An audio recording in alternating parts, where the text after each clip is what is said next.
Hi friends, നമ്മളിപ്പോൾ എല്ലാവരും class follow ചെയ്യുന്നതിന് ഞാൻ വിശ്വസിക്കുന്നു. ഇന്നിപ്പോൾ ഇനിയും പ്രധാനപ്പെട്ട നമുക്ക് LDC ചോദിക്കാൻ വളരെ ചാൻസ് കൂടുതലുള്ളതാണ് ഞാൻ ഈ LDC ഡെയിലി ബൂസ്റ്ററിൽ ഇടുന്നത്. അത് വളരെ കുറച്ചേ ഇടുന്നുള്ളൂ. അത് ഓരോ ദിവസവും തരുന്നത് കറക്റ്റായിട്ട് ഫോളോ ചെയ്ത് പഠിക്കുക. എന്തായാലും നിങ്ങൾക്ക് ഇതിൻ്റെ അകത്ത് നിന്ന് റാങ്ക് മേക്കിംഗ് ആയിട്ടുള്ള ക്വസ്റ്റ്യൻസ് ഉണ്ടാകും. ഓക്കെ, അത് ഞാൻ നിങ്ങൾക്ക് ഉറപ്പ് തരാം. അപ്പോൾ നിങ്ങൾ അത്രയും പഠിക്കുക. അത്രയും ഇമ്പോർട്ടൻ്റ് ആയിട്ട് ഇതിന് മുന്നേ PSC നിരന്തരമായി ഇപ്പോൾ ചോദിച്ചുകൊണ്ട് ഇപ്പോൾ കറൻ്റ്ലി ഞാൻ എടുക്കുന്നതാണ് ഇത് ഓരോന്നും. ഓക്കെ, അപ്പോൾ അത് കൃത്യമായിട്ട് നോക്കുക. അത്രയും ഇമ്പോർട്ടൻ്റ് ആയിട്ടുള്ളതാണ് ഞാൻ ഇടുന്നത് ഈ ഡെയിലി ബൂസ്റ്ററിൽ. അപ്പോൾ നിങ്ങളൊന്ന് കൃത്യമായി നോക്കുക കേട്ടോ. ഓക്കെ, അപ്പം വീഡിയോ ഇഷ്ടമായ ലൈക്ക് ചെയ്യാനും സബ്സ്ക്രൈബ് ചെയ്യാനും ഷെയർ ചെയ്യാനും മറക്കരുത്. നമുക്ക് സമയം കളയേണ്ട ക്ലാസ്സിലേക്ക് കിടക്കാം. ദേശീയ പട്ടികജാതി കമ്മീഷൻ നിലവിൽ വന്നത് ഫെബ്രുവരി 19, 2004.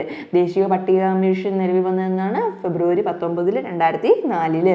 എപ്പോഴും പറയുന്ന പോലെ നിങ്ങൾ കൃത്യമായിട്ട് ഡേറ്റ് എഴുതി തന്നെ ഒരു നോട്ടിൽ എഴുതി സൂക്ഷിക്കുക, എന്നിട്ട് അത് വായിക്കുക. ഓക്കെ, അതിന് മാറ്റം വരെയായിട്ട് നിങ്ങൾ അങ്ങനെ ട്രൈ ചെയ്ത് നോക്കുക. അപ്പം നിങ്ങൾക്കത് മനസ്സിലാവും. ഞാനൊക്കെ പഠിക്കുന്ന സമയത്ത് അങ്ങനെ തന്നെയാണ് ഞാൻ ഫോളോ ചെയ്തത്. അതുകൊണ്ടാണ് പറയുന്നത്. വളരെ സിമ്പിളായിരുന്നു നമുക്കത് ക്രാക്ക് ചെയ്തെടുക്കാൻ. അപ്പം ദേശീയ പട്ടികജാതി കമ്മീഷൻ നിലവിൽ വന്നത് ഫെബ്രുവരി 19, 2004. ദേശീയ പട്ടികവർഗ കമ്മീഷനെക്കുറിച്ച് പ്രതിപാദിക്കുന്ന ഭരണഘടനയുടെ ഭാഗം 16. അപ്പം പട്ടികജാതി കമ്മീഷൻ നിലവിൽ വരുന്നത് ഫെബ്രുവരി 19, 2004. പട്ടികവർഗ കമ്മീഷനെക്കുറിച്ച് പ്രതിപാദിക്കുന്ന ആർട്ടിക്കിൾ ഭരണഘടനയുടെ ഭാഗം ഏതാണ്? 16. ദേശീയ പട്ടികജാതി കമ്മീഷനെക്കുറിച്ച് പ്രതിപാദിക്കുന്ന ആർട്ടിക്കിൾ 338. അപ്പോൾ പട്ടികവർഗ കമ്മീഷനെക്കുറിച്ച് പ്രതിപാദിക്കുന്ന ഭരണഘടനയുടെ ഭാഗം 16ഉം പട്ടികജാതി കമ്മീഷനെ കുറിച്ച് പ്രതിപാദിക്കുന്നത് 338. ഓക്കെ, അപ്പം ദേശീയ പട്ടികജാതി കമ്മീഷൻ നിലവിൽ വരുന്നത് എന്നാണ്? ഫെബ്രുവരി 19, 2004. പിന്നെ പട്ടികജാതി കമ്മീഷനെ കുറിച്ച് പ്രതിപാദിക്കുന്ന ആർട്ടിക്കിൾ 338. പട്ടികവർഗ കമ്മീഷനെ കുറിച്ച് പ്രതിപാദിക്കുന്ന ഭരണഘടനയുടെ ഭാഗം 16. പിന്നെ ദേശീയ പട്ടികജാതി കമ്മീഷൻ്റെ ആദ്യ ചെയർമാൻ ആരാണ്? സൂരജ് ബാൻ. പട്ടികജാതി കമ്മീഷൻ്റെ ആദ്യ ചെയർമാൻ സൂരജ് ബാനും. പിന്നെ അപ്പോൾ ദേശീയ പട്ടികജാതി കമ്മീഷൻ നിലവിൽ വരുന്നത് 2004 ഫെബ്രുവരി 19. പിന്നെ ദേശീയ പട്ടികജാതി കമ്മീഷനെ കുറിച്ച് പ്രതിപാദിക്കുന്ന ആർട്ടിക്കിൾ 338. ആദ്യ ചെയർമാൻ സൂരജ് ബാനും. ദേശീയ പട്ടികവർഗ കമ്മീഷൻ പ്രതിപാദിക്കുന്ന ഭരണഘടനയുടെ ഭാഗം 16. പിന്നെ ദേശീയ ന്യൂനപക്ഷ കമ്മീഷൻ നിലവിൽ വന്നത് 1993. അപ്പം ദേശീയ പട്ടികജാതി കമ്മീഷൻ നിലവിൽ വരുന്നത് 2004 ഫെബ്രുവരി 19. ദേശീയ ന്യൂനപക്ഷ കമ്മീഷൻ നിലവിൽ വരുന്നത് 1993.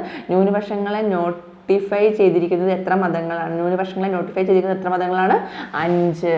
അപ്പം ദേശീയ ന്യൂനപക്ഷ നിലവിൽ വരുന്നത് 1993. ന്യൂനപക്ഷമായി നോട്ടിഫൈ ചെയ്തിരിക്കുന്നത് എത്ര മതങ്ങളാണ്? 5. ന്യൂനപക്ഷ അവകാശ ദിനം എന്നാണ്? ഡിസംബർ 18. ദേശീയ ന്യൂനപക്ഷ അവകാശ ദിനം ഡിസംബർ 18. ഓക്കെ, ദേശീയ ന്യൂനപക്ഷ അവകാശ ദിനം എന്നാണ്? ഡിസംബർ 18. അപ്പോൾ ദേശീയ ന്യൂനപക്ഷ നിയമം നിലവിൽ വരുന്നതെന്നാണ് 1993. ന്യൂനപക്ഷ മതങ്ങളെ തിരഞ്ഞെടുത്തിരിക്കുന്നത് 5. ന്യൂനപക്ഷ അവകാശ ദിനം ഡിസംബർ 18. ന്യൂനപക്ഷങ്ങളുടെ താല്പര്യങ്ങൾ സംരക്ഷിക്കപ്പെടുന്നതിനുള്ള ഭരണഘടനാ വകുപ്പ് 29. ന്യൂനപക്ഷങ്ങളുടെ താല്പര്യങ്ങൾ സംരക്ഷിക്കപ്പെടുന്ന ഭരണഘടനാ വകുപ്പ് 29. അതുപോലെ പട്ടികജാതിയുടെ കുറിച്ച് വിവരിക്കുന്ന ഭരണഘടനാ ആർട്ടിക്കിൾ എവിടെയാണ്? 338. അതുപോലെ പട്ടിക വർഗത്തെക്കുറിച്ച് പ്രതിപാദിക്കുന്ന ഭരണഘടനാ ഭാഗം 16. പിന്നെ ന്യൂനപക്ഷത്തെക്കുറിച്ച് താല്പര്യങ്ങൾ സംരക്ഷിക്കാനുള്ള ഭരണഘടനാ വകുപ്പ് 29. പിന്നെ രാജ്യസഭ അംഗമാകാനുള്ള കുറഞ്ഞ പ്രായപരിധി എത്രയാണ്? 30.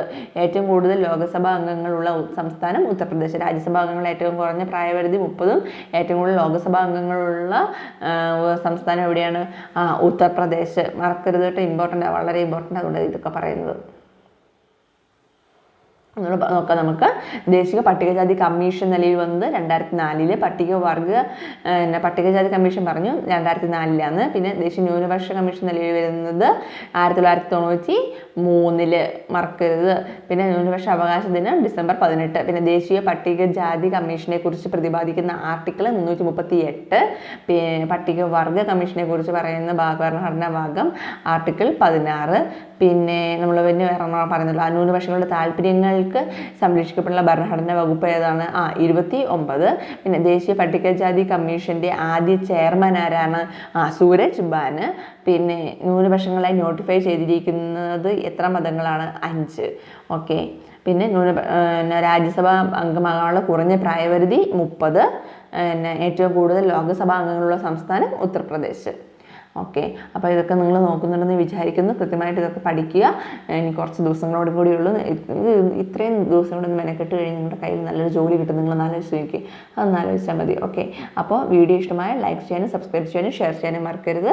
മാക്സിമം സ്പീഡിൽ ഞാൻ അപ്ലോഡ് ചെയ്യാൻ ശ്രമിക്കാം. Okay, thank you friends.